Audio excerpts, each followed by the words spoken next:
I've seen a lot of change, been through a lot of pain. Some things are not the same as they were a year ago, but all will be okay. I move on each and every day. The past is where it stays, way back a year ago.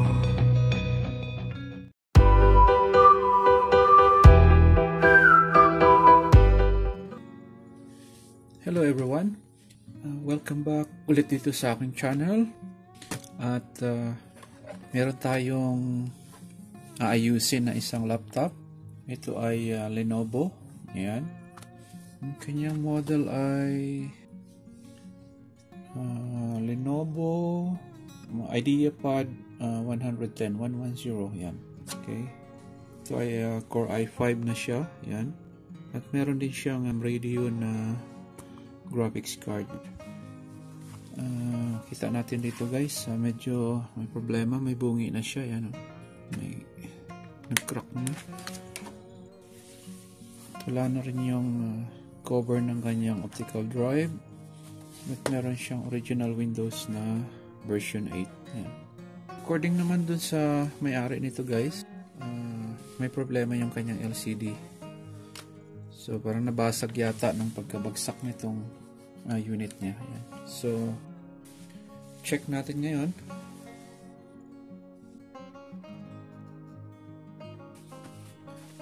Power on. Okay, so kung mapapansin niyo yan, yung half ng screen niya, ito may output.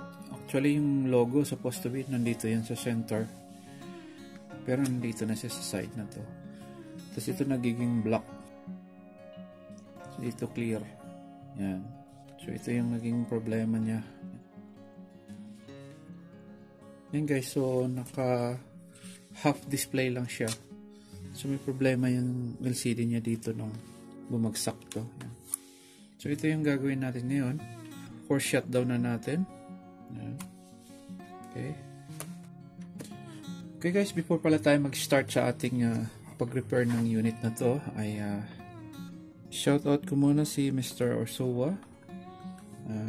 Sir, ito na yung unit. At sana available yung parts para madali natin magawa. At sabi pa rin niya, check daw pala yung battery nito kasi napakabilis na mag-lowbat. Start na natin i-remove itong LCD niya. Lahat naman halos ng LCD naka-clip-on type lang yan. Yan. So unahin lang natin dito. Yan. Unclip lang natin.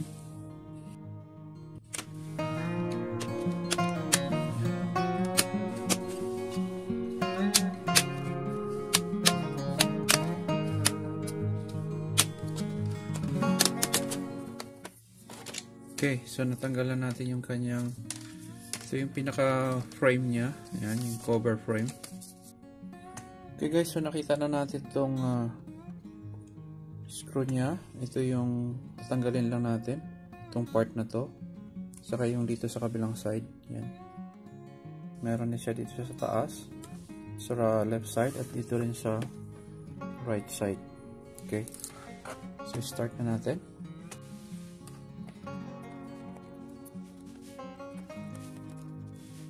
Okay, tapos yung sa taas naman.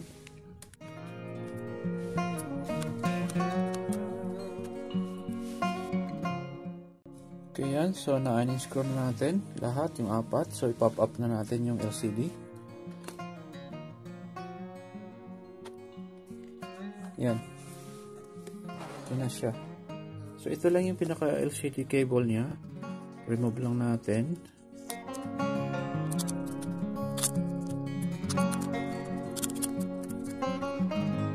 Yan. Okay. So ito yung naging problema. So ito lang yung papalitan natin. Madali lang naman to. Sana available. Okay, so after nang ma-remove natin itong LCD, ang next naman natin ay yung kanyang battery. Yan. Kasi talagang ang tinesting ko ay wala na. Hindi na siya nag-charge. So far walang clips, walang ano yung battery. So try nating i-remove yung kanyang back cover. Baka makita natin yung clips ng kanyang battery. Okay. Ngayon muna natin ito yung kanyang DVD drive. Kanyang DVD wala nang cover. Yan. Paano natin i-pop up ito? Try natin sungkitin. Baka sakaling mag-eject. Guys, mahirap tanggalin. Wala tayong pagkakapitan. So try na lang muna natin i-open yung back panel niya. Baka sakaling makuha natin yung DVD drive after. So un-screw muna natin lahat para ma-open natin.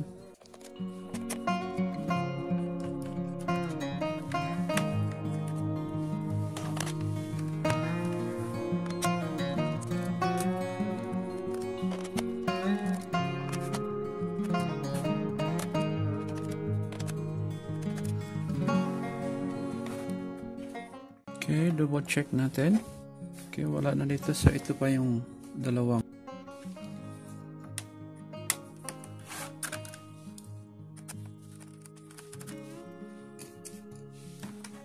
Okay guys, so na-unscrew na natin lahat. Yung kanyang mga screws. Next natin ay remove muna natin yung keyboard. Baka meron pang lock dito. Keyboard muna unahin natin. Try natin. Kung kayang sungkitin ng card. Okay, kaya. Yan. Yan. Na-remove natin yung keyboard. Okay, so remove natin yung kanyang cable. Yan. Ito, meron siyang isang screw. Yan, siguro ito lang yung remove natin. Para ma-pop up na natin yung kanyang front cover. So, remove muna natin to. Okay, tapos try natin gamitan ng card. Pop up na natin.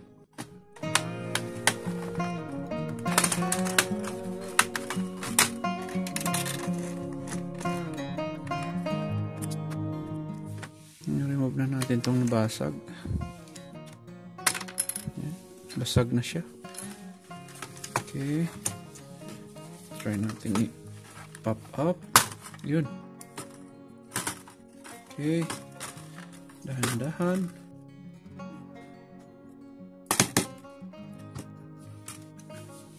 Okay, sara natin to para walang may problema. Yan. So guys, ito yung nag-hook up sa kanyang battery.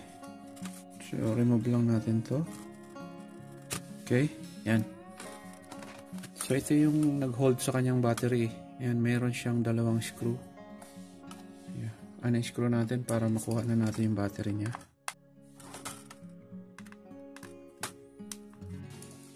Okay, so ito na yun. Pop up na natin.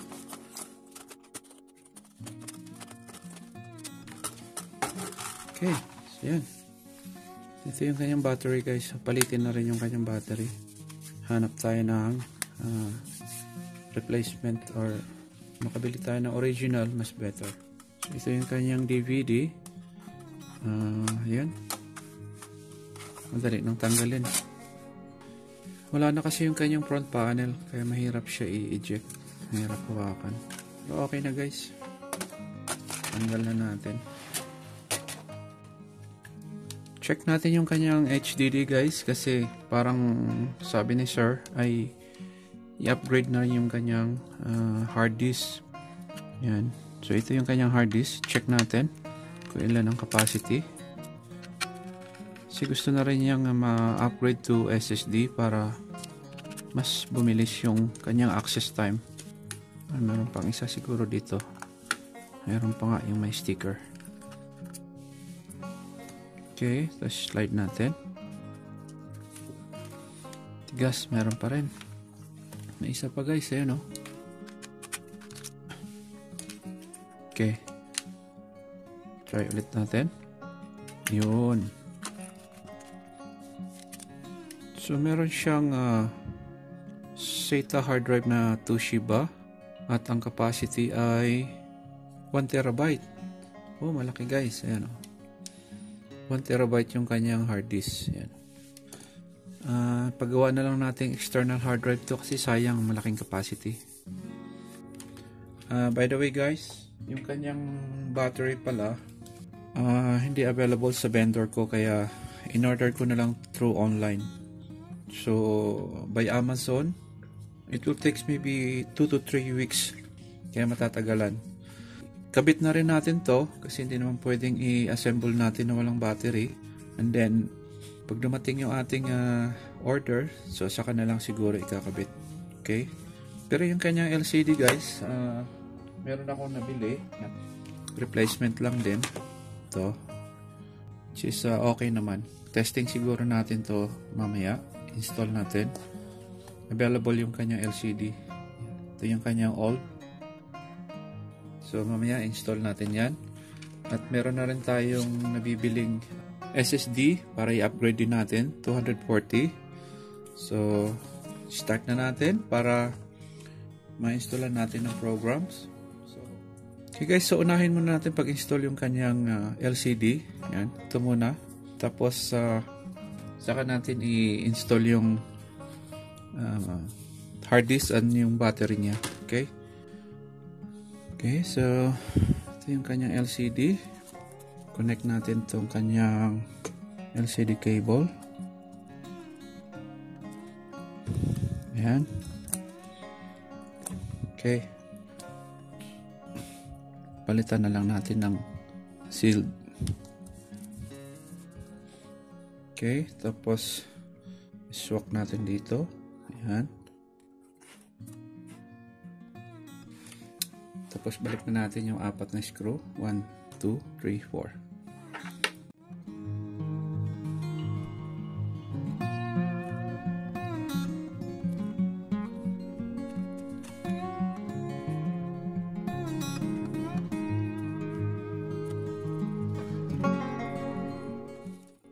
Okay.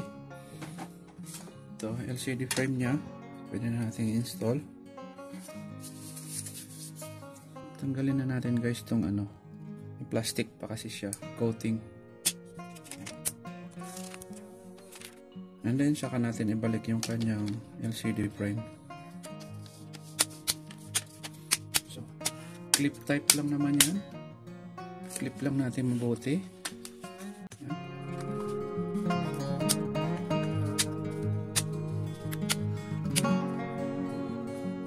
Okay. Double check. Meron pang hindi na clip.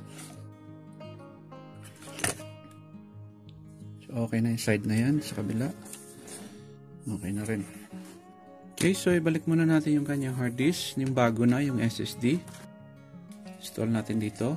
So, ito naman yung kanyang old SATA drive. Yan. So, meron siyang hard disk bracket. Remove muna natin, tapos lipat natin doon. Okay? So, open muna natin to. Okay. Kingston na 240GB SSD. Remove natin yung kanyang bracket muna guys. Tapos lipat natin doon.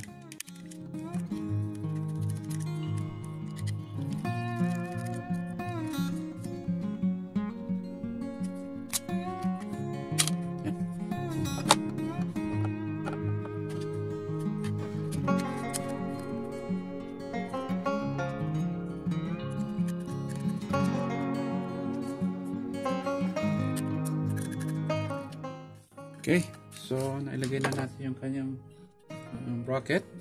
Next, iswak na natin siya dito. Install na natin.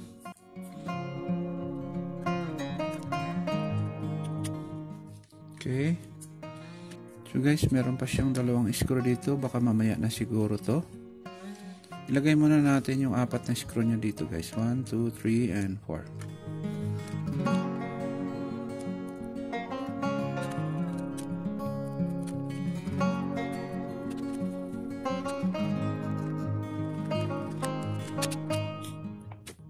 Okay, so na-install na natin yung kanyang SSD drive. Ang susunod naman natin ay yung kanyang battery. For temporary, tayin lang muna natin yung ating order. Pag dumating na, saka na tayo mag-replace ng bago. Okay? So yung kanyang battery guys ay dito yan nakakabit sa kanyang back housing. Dito yan naka-install guys. So dito yung cable. Ayan. Tapos yan. Tapos meron siyang dalawang screw doon. Ayan, 1 and 2. Okay.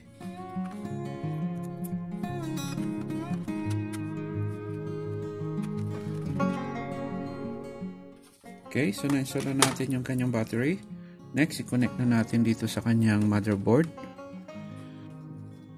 Yan. Unahin natin yan.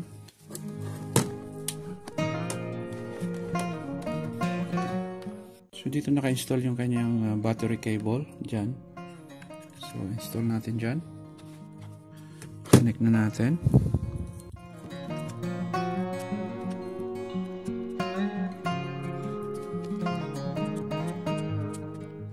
Okay. Next naman natin ay yung kanyang optical drive, yung kanyang DVD drive. Okay. So, insert muna natin bago natin i-cover kasi dito yung screw.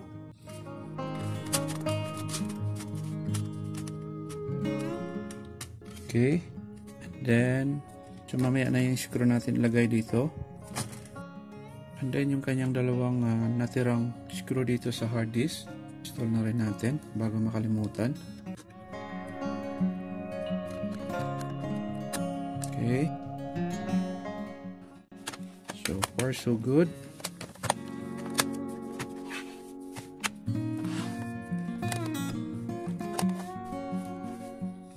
Okay. So try muna natin i-open. Yan. Balik na natin yung keyboard muna. And then saka natin ilagay yung mga screws dito sa likod niya.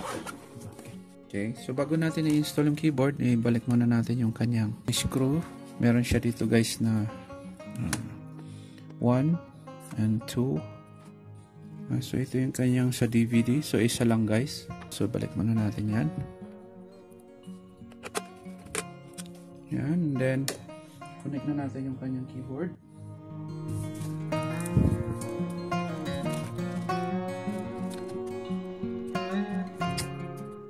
Okay, and then swak na natin.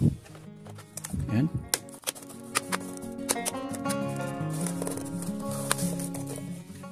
Guys, okay na. And then saka na natin ilagay yung mga screw niya dito sa likod. Yan, balik na natin. Ngayon muna natin yung sa kanyang optical drive.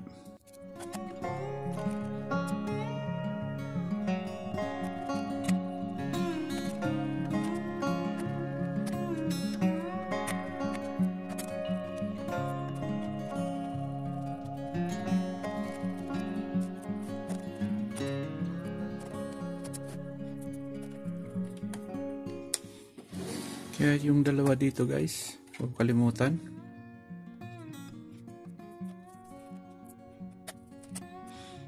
Okay, so double check natin. May naiwan pa. So okay na guys, complete na. Now, check lang natin yung ating install na LCD kung working good siya at kung may output yung ating laptop. Power on.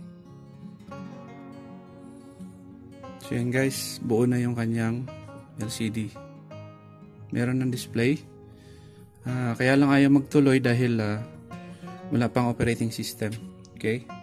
So, installan muna natin ang operating system and then check natin mamaya. At least alam natin okay na yung kanyang LCD. Okay? Okay, so time to check na guys. Power on. Kung makita natin yung kanyang display, ito kasi yung pinalitan natin dati. Okay na siya. Yan. Napakalinaw na niya. So working good yung ating display. Okay, yan. Makikita nyo naman sa screen natin. Ayan, very bright siya. So, check natin yung kanyang brightness. Ayan. Pwede mong i-low and high brightness. So, working good siya. Okay? And then, check natin yung ating in-installed na 240 SSD. Okay? Natin dyan. Ayan guys. So, pag makikita natin, naka-installed na yung 240 gig. Yung Kingston. Working good na siya. Okay? So, yung problema lang talaga yung kanyang battery. Kasi kung makita nyo yung kanyang battery dito, ayan, 100% fully charged. Pero dito, empty yung kanyang icon. At pag dumating na yung ating battery na order, siguro magkaroon lang tayo ng second part dito sa video para install natin yun. Okay? So guys, yung kanyang performance after nung ma-upgrade natin to SSD. So, ang bilis niya.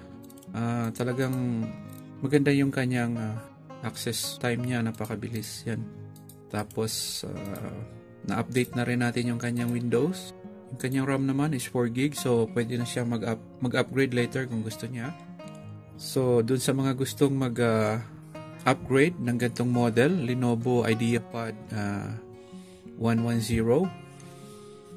Sundan nyo lang ang video tutorial na to guys at makukuha nyo kung paano kayo mag-upgrade kahit kayo lang sa sarili nyo. Okay? Pati yung sa LCD, madali lang din magpalit. Clip type lang naman lahat to. Yan. At mag-comments lang below guys kung gusto nyo meron kayong mga itatanong. Comments lang kayo at sasagutin po natin yan. So doon sa mga hindi pa nakapag-subscribe sa akin channel, click nyo lang ang subscribe button at ang notification bell para lagi kayong updated sa mga videos pa na aking i-upload. Okay? So thank you very much for watching and see you on my next video. Bye-bye!